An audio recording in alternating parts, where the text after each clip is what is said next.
문제를 풀지 않고 정리만 계속하는 것은 시간만 잡아먹는 정리일 뿐이니까 절대 하시면 안 됩니다.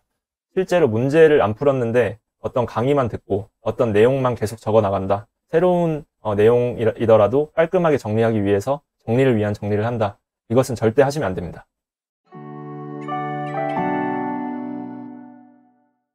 안녕하세요. 이수백 세무사입니다. 어느새 날씨가 쌀쌀해지고 날씨가 쌀쌀해졌다는 것은 이제 2차 세무사 2차 합격 발표일이 다가왔다는 뜻인데요. 이 시기가 되면은 누구나 좀 조마조마한 마음을 가지고 계실 것 같아요. 그래서 저도 옛날에 합격 발표를 기다리면서 이 조마조마한 마음을 떨쳐버리고자 여행을 많이 다녔던 것 같습니다. 시험에 합격하게 되면 이제 여행을 많이 다닐 기회도 없어지기 때문에 이 시기에 마음을 비우러 여행을 좀 다니는 것을 추천드립니다. 이렇게 여행을 다니면서 마음을 비우는 것이 오히려 혹시 모를 불합격을 했을 때도 나중에 공부를 더 잘 할 수 있는, 집중할 수 있는 그런 계기가 될 수 있습니다. 일단 거두절미하고 오늘 영상에서는 일단 합격에 실패하신 동차생분들 뿐만 아니라 유예를 하셨는데도 약간 실패를 겪으시게 되었다. 이런 분들을 위해서 합격 공부법을 공유 드릴 테니까 차근차근 따라오시면 될 것 같습니다. 자, 일단 유예를 시작하면 가장 먼저 고민되는 게 학원을 다녀야 할지 아니면은 집 근처에서 인강을 들으면서 독서실에 다녀야 할지 혹은 집에서 공부할지 혹은 스터디를 꾸려서 같이 공부를 할지 이런 여러 가지 선택지들이 있는데요. 독학은 시간과 장소의 제약이 적지만 스스로 루틴을 만드는 것이 쉽지가 않습니다. 스터디는 동료들로부터 동기부여를 얻을 수도 있지만 목표와 방법이 맞지 않아서 중간에 깨졌을 때 그 흐름을 복구하기가 힘든 리스크가 있다고 말씀드릴 수 있습니다. 그래서 저는 여러 선택지 중에서도 학원을 다니는 것을 굉장히 추천드리는데요. 이런 단점이 없을 뿐만 아니라 3가지 정도 굉장히 중요한 장점들이 있음을 설명드리고자 합니다. 첫째로는 학원은 생활과 공부의 루틴을 자연스럽게 잡아줍니다. 정해진 시간에 수업을 듣고 복습하는 사이클이 굳어지면 혼자 공부할 때보다 훨씬 안정적으로 9개월을 보낼 수가 있습니다. 둘째로는 질문, 답변, 그리고 정리로 이어지는 피드백 고리를 굉장히 빠르게 할 수 있습니다. 강의 중 이해가 되지 않는 부분, 문제를 풀다가 이해되지 않는 부분을 강사님께 바로 질문하고 그 질문한 부분을 바로 자신의 오답노트 같은 곳에 정리를 함으로써 실력이 굉장히 빠르게 늘어날 수 있는 기회가 됩니다. 그리고 3번째로는 학원에서 주변 수험생들 간의 적당한 긴장감을 유지할 수 있고 무엇보다 모의고사를 실제 시험장과 유사한 환경에서 치를 수 있습니다.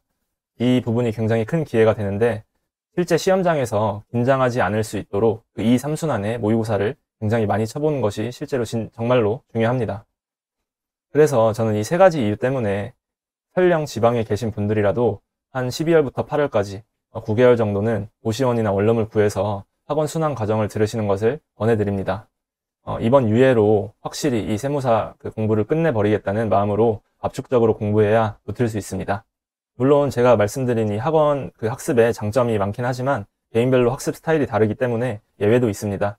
혼자서도 루틴을 잘 지키고 일정한 속도로 진도를 나갈 수 있는 분이라면 독학을 하셔도 됩니다. 스터디를 통해 함께 성장하는 것이 더 편하시고 아니면 오랫동안 같이 해오셨던 분들이 있다면 그런 부분을 선택을 해도 되고요.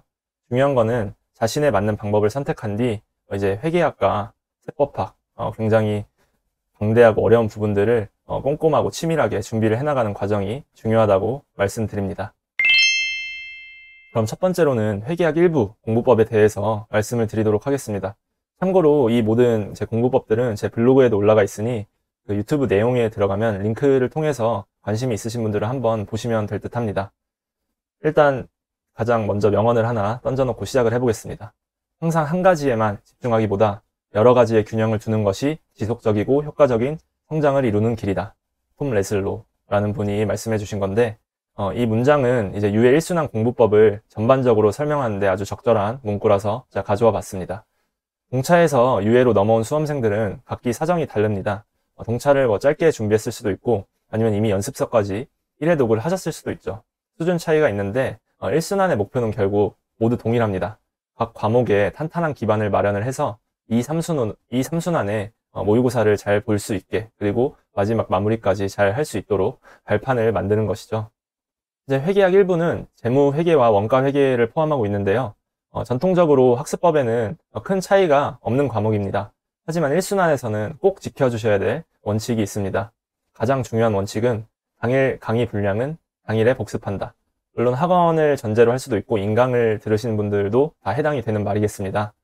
이런 마음가짐을 가지고 강의에서 배운 진도는 그날 중에 반드시 한 번 더 풀어보셔야 됩니다.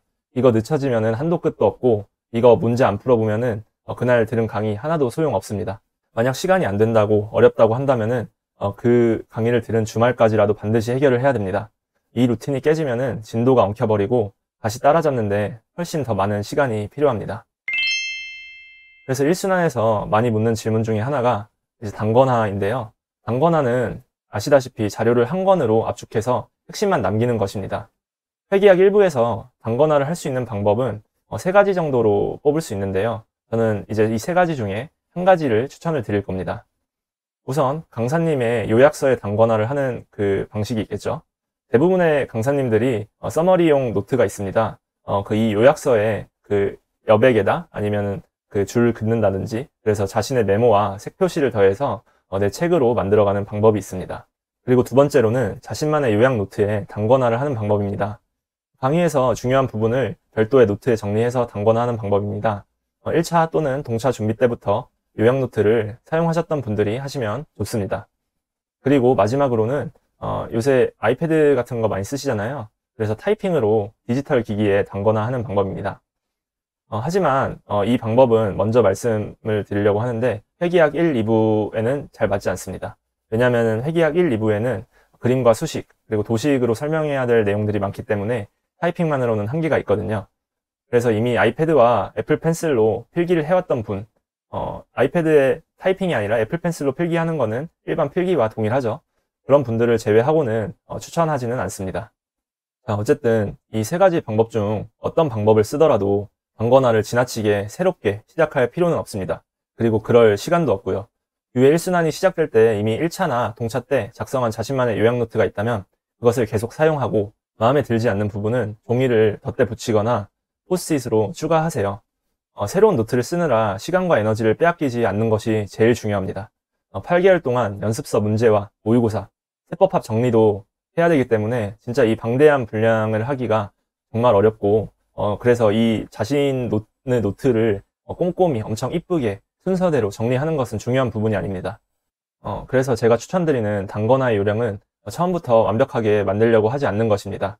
가장 큰 틀과 중간 개념들만 적어두고 문제를 풀면서 헷갈렸던 개념이나 자주 틀리는 부분들을 계속 덧붙이는 방식으로 완성합니다. 실제로 제가 사용했던 회계학 1부 단권화 노트는 처음에는 검은색과 파란색 글씨만으로 정리를 했었습니다. 그리고 이후 문제를 풀면서 계속 나오는 중요한 부분에는 주황색 형광펜을, 더 중요한 부분에는 다른색 형광펜을, 자꾸 틀리는 부분과 자주 나오는 개념은 빨간색 펜으로 밑줄을 추가해 갔습니다. 이렇게 단권화 책을 계속 그 순환 과정 그리고 문제 푸는 과정을 반복하면서 살아있는 책으로 만들어야 합니다. 문제를 풀지 않고 정리만 계속하는 것은 시간만 잡아먹는 정리일 뿐이니까 절대 하시면 안 됩니다. 실제로 문제를 안 풀었는데 어떤 강의만 듣고 어떤 내용만 계속 적어 나간다. 새로운 내용이더라도 깔끔하게 정리하기 위해서 정리를 위한 정리를 한다. 이것은 절대 하시면 안 됩니다. 자, 마지막으로 그 회계학 1부를 공부하는 기간에는 시간이 다소 여유롭다는 점을 활용을 하셔야 됩니다. 보통 유예 1순환에는 유예 1순환의 초기에는 재무회계와 원가회계를 그 뒤에는 이제 세법학과 세무회계를 동시에 진행하게 되는데 이 후반기로 갈수록 정말 시간이 없고 처음에는 그래도 꽤나 여유가 있는 편입니다. 하루에 강의도 오전반만 있는 경우도 있고 그래서 이 부분을 활용을 해서 무엇을 해야 하냐 주 3회 정도는 꼭 운동을 하세요. 운동을 하시면서 기초 체력을 키우고 그 습관과 루틴을 만들어 나가야 됩니다. 재무회계하고 원가회계 문제를 꼼꼼히 푸는 것도 굉장히 중요합니다. 이 부분들이 나중에 1순환 후반기에 가면은 풀고 다시 할 시간이 진짜 없습니다. 그래서 그 부분을 확실히 정리를 해두고 지나가는 것이 중요하겠고요. 시간을 남겨서 미리 세무회계나 세법학을 예습하는 게 필요하냐? 저는 이거는 필요하지 않다고 생각을 합니다. 일단 강의를 들어야 정리를 더 효율적으로 할 수 있고 오히려 머리만 복잡해집니다. 괜히 마음이 앞서서 미리 하려다가 이도 저도 안 되는 그런 모습이 발생을 할 수가 있습니다. 그래서 다음 순환에서 풀어갈 재무와 원가들의 문제를 기틀을 잡아두는 것, 강의를 듣고 강의를 정리하고 문제를 풀고 또 문제에서 계속 내가 놓치는 부분들을 정리하고 이런 식으로 기틀을 잡아나는 것이 현명한 방법입니다. 오늘 영상에서는 학원을 수많은 그 공부법 중에 선택을 해야 되는 이유와 회계학 1부 공부법 그리고 뭐 단권화에 대해서 간략히 다뤄봤습니다. 회계학 2부하고 세법학까지 다루기가 시간이 촉박할 것 같아서 여기서 끊고 다음 편에서 회계학 2부와 세법학 1, 2부에 대해서 다루는 시간을 갖도록 하겠습니다. 그럼 영상 봐주셔서 감사하고요. 구독, 좋아요, 댓글, 알림 설정 부탁드리겠습니다. 감사합니다.